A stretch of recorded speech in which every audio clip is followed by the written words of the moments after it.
אני מודה שבמהלך הערב אתם תבינו מדוע אני כל כך נרגשת עכשיו.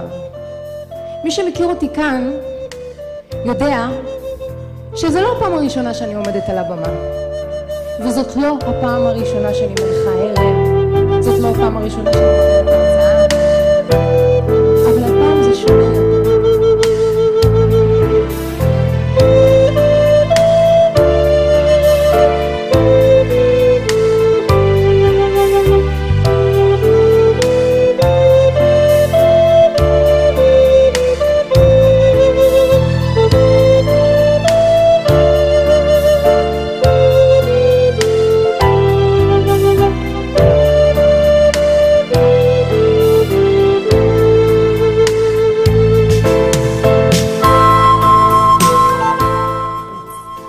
השנה סיימתי את לימודיי כמאבחנת ומטפלת מקצועית בשלוש שיטות. יש לכם פרוספקט הסבר שהוכשרתי על ידי הרב שמחוני וכן בקורסים שונים.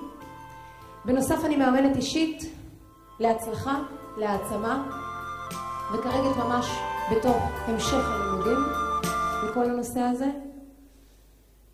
ואני בפירוש מזמינה אתכם כאן, אני כאן מקבלת, אני או הרב שמחוני או כל אדם אחר במקצוע.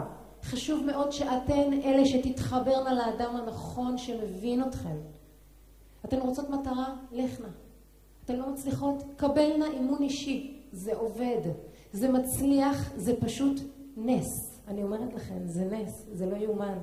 כי ההצלחה שלי לא רק פיזית, היא נפשית.